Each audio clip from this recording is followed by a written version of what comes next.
Assalamualaikum warahmatullahi wabarakatuh. Apa kabar teman-teman? Semoga sehat selalu ya. Perkenalkan, nama saya Via Yustiana, NIM 208200008, kelas 3A Tadris Matematika. Video ini dibuat untuk memenuhi tugas mata kuliah Pendidikan Pancasila dan Kewarganegaraan dengan judul Kewajiban dan Hak Warga Negara Indonesia dengan dosen pengampu Ibu Mastarita Nova Wulanda, SPD, MPD. Nah, apakah teman-teman tahu apa itu hak dan kewajiban warga negara? Sebelumnya, kita harus tahu dulu apa itu hak dan kewajiban. Jadi, hak adalah segala sesuatu yang harus didapatkan oleh setiap manusia sejak ia diciptakan. Jadi, hak warga negara adalah hak yang melekat pada individu dengan kedudukannya sebagai anggota dari suatu negara.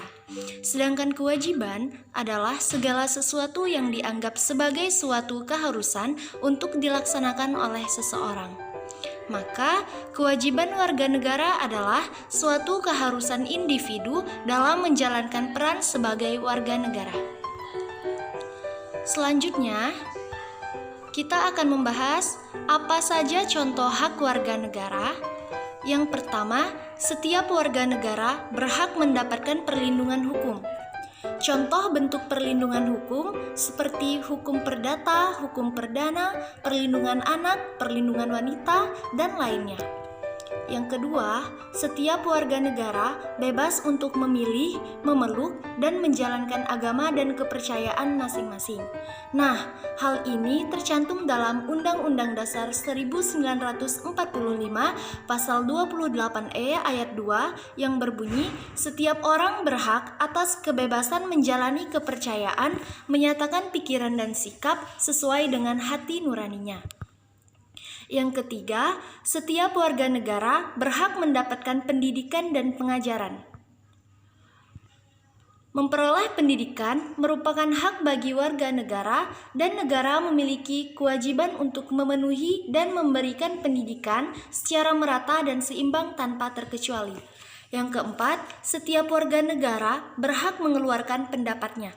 Karena hal ini diatur dalam Undang-Undang Dasar 1945 Pasal 28E ayat 3 yang berbunyi, setiap orang berhak atas kebebasan berserikat, berkumpul, dan mengeluarkan pendapat.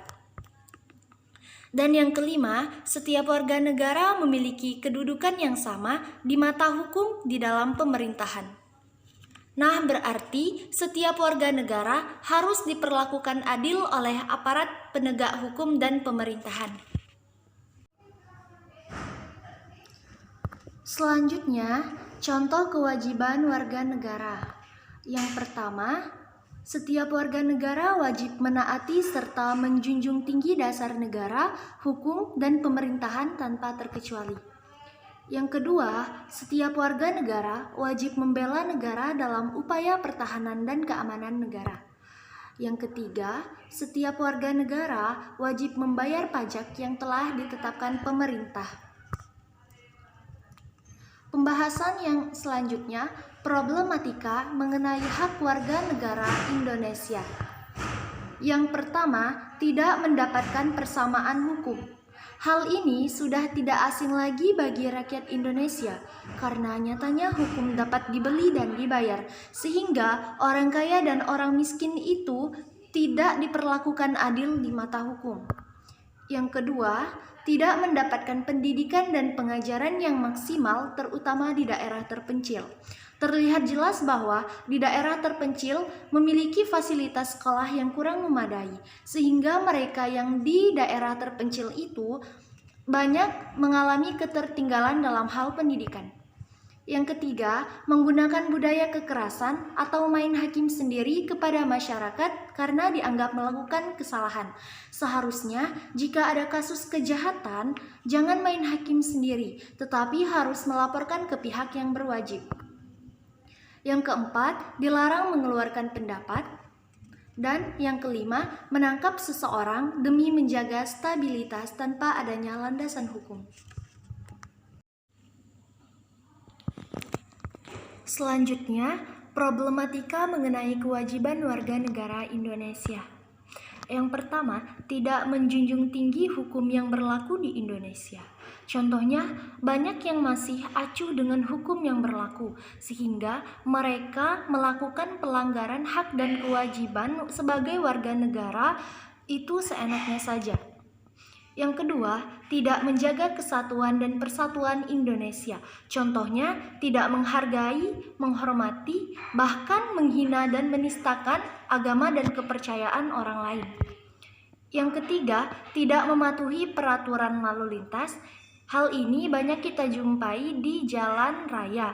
Banyak yang tidak memakai helm, tidak mematuhi peraturan lalu lintas, dan sebagainya. Yang keempat, korupsi. Korupsi ini merupakan penghambat utama tata kelola pemerintahan yang baik dan bersih di Indonesia, karena tindakan ini dapat merugikan kepentingan umum dan masyarakat luas. Indonesia masih membutuhkan kerja keras untuk melakukan upaya pencegahan tindak korupsi.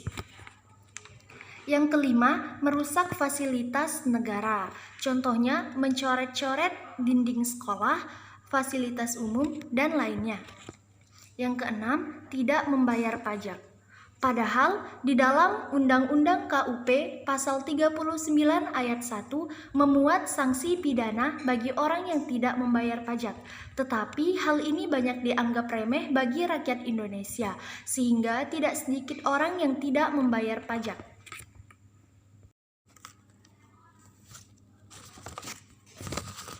Selanjutnya, faktor-faktor penyebab timbulnya problematika hak dan kewajiban negara.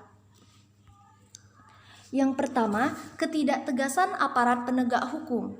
Ketidaktegasan aparat penegak hukum ini menyebabkan dan penyelesaian kasus pelanggaran yang tidak tuntas akan menjadi pemicu bagi munculnya kasus-kasus lain. Pelaku tidak jera dan dikarenakan mereka tidak menerima sanksi yang tegas sesuai dengan apa yang mereka lakukan. Yang kedua, penyalahgunaan kekuasaan. Hal ini mendorong timbulnya pelanggaran hak dan kewajiban karena penguasa tidak memperhatikan hak-hak bawahannya. Yang ketiga, rendahnya kesadaran berbangsa dan bernegara. Hal ini menyebabkan seseorang melakukan pelanggaran seenaknya, lalu berakibat munculnya perilaku atau tindakan penyimpangan terhadap hak dan kewajiban sebagai warga negara. Yang keempat, penyalahgunaan teknologi. Pengaruh teknologi dapat memberikan dampak positif, tetapi juga memberikan dampak negatif.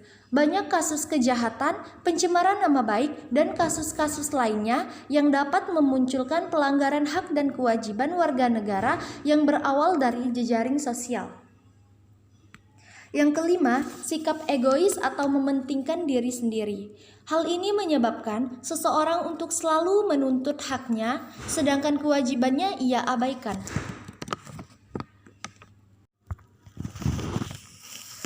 Upaya yang dilakukan untuk mengatasi permasalahan yang terjadi dalam hak dan kewajiban warga negara. Yang pertama, penegakan supremasi hukum yang tidak diskriminatif dan juga adil tanpa memandang status. Para penegak hukum harus memenuhi kewajiban dengan memberikan pelayanan yang baik dan adil kepada masyarakat. Yang kedua, mengoptimalkan peran lembaga-lembaga yang berwenang dalam pemerintahan. Contohnya, Komisi Pemberantas Korupsi atau KPK, Komnas HAM, Komisi Perlindungan Anak Indonesia, Komnas Perempuan, dan lembaga lainnya. Yang ketiga, peningkatan profesionalisme di lembaga pertahanan dan keamanan negara. Yang keempat, pemberian sanksi yang tegas setiap kali terjadi pengingkaran kewajiban sesuai dengan Undang-Undang Dasar 1945. Yang kelima, meningkatkan kualitas pelayanan publik. Hal ini untuk mencegah terjadinya berbagai bentuk pelanggaran hak dan kewajiban sebagai warga negara. Yang keenam, meningkatkan penyebarluasan prinsip-prinsip kesadaran bernegara kepada masyarakat melalui lembaga pendidikan formal maupun non-formal. Contohnya, sosialisasi dengan tema nasionalisme Dan pembelajaran PPKN itu secara tidak langsung mengajarkan kita sikap nasionalisme. Dan yang terakhir, meningkatkan kerjasama yang harmonis dalam lingkungan masyarakat. Hal ini dilakukan agar mampu saling memahami dan menghormati antara agama, suku, ras, dan pendapat masing-masing. Nah, inilah video yang dapat saya sampaikan. Kurang lebih saya mohon maaf. Terima kasih teman-teman sudah menonton. Semoga video ini bermanfaat untuk teman-teman. Saya akhiri dengan wassalamualaikum warahmatullahi wabarakatuh.